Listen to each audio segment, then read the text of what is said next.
अगर मैं आपसे कहूं कि आप अपने गांव या छोटे शहर में बैठकर भी खुद का बिजनेस शुरू कर सकते हो बिना बड़े शहर जाए, तो क्या आप मानेंगे? आज भी ज्यादातर लोग फ्रेंचाइजी इसलिए नहीं शुरू करते क्योंकि उन्हें लगता है कि इसके लिए बड़े शहर जाना पड़ेगा, बड़ा पैसा चाहिए होगा, बहुत रिस्क होगा। लेकिन सच्चाई बिल्कुल अलग है। नमस्कार, मैं हूं शुभम और बॉस वाला डेली हिंदी में आप सबका स्वागत है। और देखिए, आज असली इंडिया गांव में है और आज बड़ी बड़ी कंपनियां खुद गांव में आकर अपने स्टोर्स खोलना चाहती है। बस आपको सही मौके को पहचानना चाहिए। इस वीडियो में मैं आपको 3 फ्रेंचाइजी बिजनेस के बारे में बताऊंगा। फ्रेंचाइजी कौन सी होगी ये भी बताऊंगा, जिससे आप अपने गांव से ही शुरू कर सकते हैं। उनकी इन्वेस्टमेंट क्या है, कैसे शुरू करनी है और कौन कौन सी दिक्कतें आएंगी, प्रॉब्लम्स आ सकती है बिजनेस में, सब कुछ डिटेल में शुभम समझाने वाला है। इसलिए वीडियो को आप एंड तक पूरा देखना, सारी क्लैरिटी आ जाएगी। लेकिन उसके पहले अगर आपने बॉस वाला डेली हिंदी को सब्सक्राइब नहीं किया तो अभी मेरे साथ दबा दो, प्रेस करो, बेल आइकन को प्रेस करो ताकि शुभम के आने वाले वीडियोस को आप मिस ना कर सके।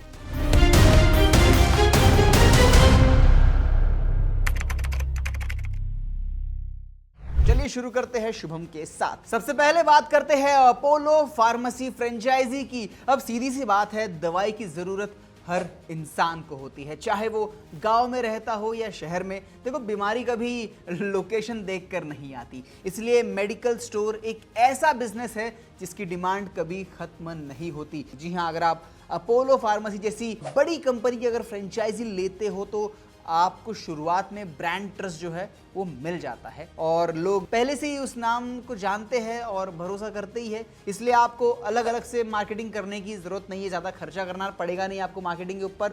और अब अगर इन्वेस्टमेंट की बात करें तो देखिए, आपको लगभग 5 लाख रुपए से लेकर 10 लाख रुपए तक का खर्चा आ सकता है, जिसमें आपकी दुकान का सेटअप पूरा हो जाएगा। इनिशियल स्टॉक आपको भरना पड़ेगा, जो माल कहते हैं वो भरना पड़ेगा, और बेसिक इंटीरियर थोड़ा बहुत उसमें शामिल रहेगा, फर्नीचर्स एंड ऑल ये सब उसमें होगा। लेकिन यहाँ एक ज़रूरी बात है कि मेडिकल स्टोर चलाने के लिए ड्रग लाइसेंस ज़रूरी होता है। अगर आपके पास नहीं है तो आप किसी लाइसेंस फार्मासिस्ट को अपने साथ जोड़ सकते हो। हाँ जी, जो बी फार्मेसी, डी फार्मेसी जैसे कोर्स करते हैं, आप उन्हें अलाउ कर सकते हैं अपने साथ काम करने के लिए। और इस बिजनेस में आपकी इनकम पूरी तरीके से एरिया की डिमांड, आपकी लोकेशन और आपकी मेहनत पर डिपेंड करेगी। लेकिन इसके साथ कुछ चैलेंजेस भी आते हैं, जैसे एक्सपायरी मेडिसिन को मैनेज करना बहुत ज़रूरी है, ठीक है ना, एक्सपायर माल नहीं देना है, और स्टॉक मेंटेन करना है आपको रेगुलरली। और कई बार कस्टमर को उधार भी दवाई देनी पड़ती है, जिससे कैश फ्लो थोड़ा सा डिस्टर्ब हो सकता है। इसके लिए आपको शुरुआत से ही प्रॉपर सिस्टम बनाना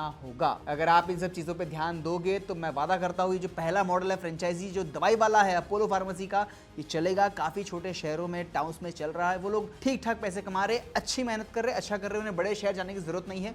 तो आप भी अगर अपने छोटे शहर में, टाउन में, गाँव में अगर अपोलो फ्रेंचाइजी लेना चाहते हो तो ये अच्छा ऑप्शन रहेगा आपके लिए, आपके खुद के बिजनेस के लिए। अब दूसरा बिजनेस है जियो पॉइंट, या फिर आप जियो स्टोर फ्रेंचाइजी भी कह सकते हैं। आज के समय में इंटरनेट हर इंसान की जरूरत बन चुकी है। गांव में भी हर घर में स्मार्टफोन पहुंच चुके हैं। हर इंसान के पास अगर फोन है तो वो स्मार्टफोन ही मौजूद है। डेली रिचार्ज, डेटा और ऑनलाइन सर्विस पर डिपेंड हो गए हम सब के सब, उसके बिना जीवन चलेगा ही नहीं। तो जियो पॉइंट स्टोर में आप सिम एक्टिवेशन, रिचार्ज, फोन के स्मार्टफोन आप सेल कर सकते हैं। मोबाइल एसेसरीज आप बेच सकते हैं, जैसे कि headphone, chargers, batteries and power banks and all. मतलब एक ही जगह पर मल्टीपल सर्विस प्रोवाइड कर सकते हैं।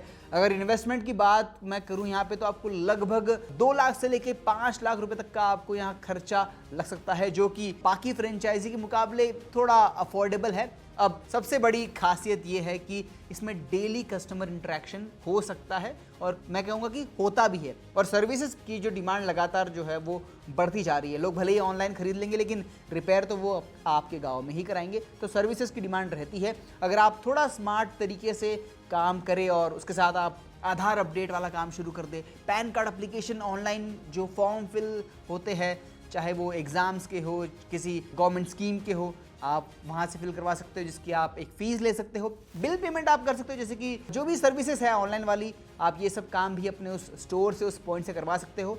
आपकी एक एडिशनल इनकम हो सकती है। अब देखिए, इस बिजनेस में जो इनकम है वो भी पिछले वाले बिजनेस की तरह ही आपके मार्केट पे, आपकी कंपटीशन पे और आपकी मेहनत पे डिपेंड करेगी। हाँ जी, चैलेंजेस काफी सारे रहेंगे इसमें, छोटे बड़े सब रहेंगे, क्योंकि हर जगह आजकल मोबाइल शॉप्स खुल रही है, रिपेयरिंग के, रिचार्ज के, आजकल ऑनलाइन भी हो जाता है ना, एप्लीकेशन से। पर आपको हार नहीं माननी है, आपको अपनी स्किल पे भरोसा रखना है, कस्टमर को सेटिस्फाई करना है अपनी सर्विस से। अगर आपका रवैया अच्छा रहेगा, आपका बिहेवियर, आपकी सर्विस अच्छी रहेगी, आपका प्रोडक्ट अच्छा रहेगा, तो कस्टमर आप ही से लेगा और बना रहेगा आपके साथ। तो बस आपको कस्टमर से रिलेशन बनाना है, अच्छे प्रोडक्ट्स देने हैं, सर्विस अच्छी देनी है। काफी लोग ये काम कर रहे हैं, छोटे बड़े शहर से, टाउन से भी लोगों ने अपना काम शुरू किया है। Now they are earning good money. वो एक extra source of income generate कर पा रहे हैं और आप भी कर पाएंगे। तो ये जो जियो पॉइंट वाला जो आपका जो काम है, फ्रेंचाइजी है, इस पर आप ध्यान दे सकते हैं, आप इससे अच्छे पैसे कमा सकते हैं। अब यारो, तीसरा और अंतिम बिजनेस है कुरियर फ्रेंचाइजी, जैसे कि DTDC। अब देखिए, पिछले कुछ सालों में ऑनलाइन शॉपिंग ने मार्केट को पूरी तरीके से बदल दिया है। अब छोटे छोटे गांव के भी लोग जो है वो Amazon और फ्लिपकार्ट से सामान मंगवा रहे हैं। हर ऑर्डर के साथ एक डिलीवरी जुड़ी होती है और यही आपकी अपॉर्चुनिटी है। अगर आप DTDC जैसे कुरियर कंपनी की फ्रेंचाइजी लेते हैं तो आप पार्सल बुकिंग, डिलीवरी और पिकअप सर्विस दे सकते हैं। अब इसमें इन्वेस्टमेंट अगर लगभग मैं कहूँ तो 1.5 लाख से लेकर 3 लाख रुपए तक आ सकता है। आपको एक स्पेस चाहिए रहेगी, एक बड़ा सा गोडाउन जो है हो सकता है, ज़्यादा बड़ा नहीं रहा, फिर भी आपको एक स्पेस की जरूरत होगी। यहाँ पे एक छोटी सी आप शॉप से भी आप शुरुआत कर सकते हो। अब इस बिजनेस की सबसे बड़ी ताकत है कि इसकी डिमांड लगातार बनी रहती है, क्योंकि पार्सल रोज आते हैं और रोज डिलीवरी होती है। लेकिन इसमें मेहनत बहुत ज्यादा लगती है। आपको पार्सल को सही टाइम पे डिलीवर करना होगा, आपको स्टाफ मैनेज करना पड़ सकता है और एरिया कवरेज भी देखना होगा। इस बिजनेस में भी आपकी इनकम जो है वो पूरी तरीके से आपके एरिया पे डिपेंड करेगी। मार्केट कैसा है, आप किस तरह की सर्विस दे रहे हो, पॉपुलेशन वहाँ पे जो लोग हैं वो किस तरीके से, उनकी मेंटेलिटी कैसी है, ये सब चीज़ें मायने रखती है। और मेहनत जो है इस बिज़नेस में आपको करनी पड़ेगी। पर अगर आप मेहनत करते हो तो मैंने कहा ना, जितनी चीनी डालोगे चाय में उतनी चाय मीठी बनेगी। तो सेम वैसा ही बिजनेस का, जितनी आप मेहनत करेंगे आप उतना ज़्यादा पैसा कमा पाएंगे इस बिजनेस में। अब सबसे इंपॉर्टेंट सवाल आता है कि इन तीनों में से कौन सा बिजनेस आपके लिए सही रहेगा। अब देखिए, इसका जवाब जो है वो बहुत सिंपल है। आपको अपने एरिया को समझना होगा। अगर आपके आसपास हॉस्पिटल या क्लिनिक ज़्यादा है तो आप फार्मेसी का एक अच्छा ऑप्शन वो आपके लिए हो सकता है। अगर आपके एरिया में यूथ जो है, युवा, कॉलेज वाले, स्कूल वाले, अगर ऐसे जो यूथ है, कुछ शायद जॉब करने वाले भी होंगे, अगर ऐसे लोग ज़्यादा है और इंटरनेट का यूसेज अगर हाई है तो जियो पॉइंट सही रहेगा। और अगर आपके इलाके में ऑनलाइन शॉपिंग ज़्यादा हो रही है तो कुरियर सर्विस एक स्ट्रॉन्ग अपॉर्चुनिटी बन सकती है आपके लिए। इसलिए ब्लाइंडली किसी भी बिजनेस में कूदने से पहले थोड़ा रिसर्च करना जरूरी रहेगा आपके लिए। अब चलिए बात करते हैं कि इन फ्रेंचाइजी को शुरू कैसे करना है। सबसे पहले आपको उस ब्रांड की ऑफिशियल वेबसाइट पर जाना है और फ्रेंचाइजी इंक्वायरी फॉर्म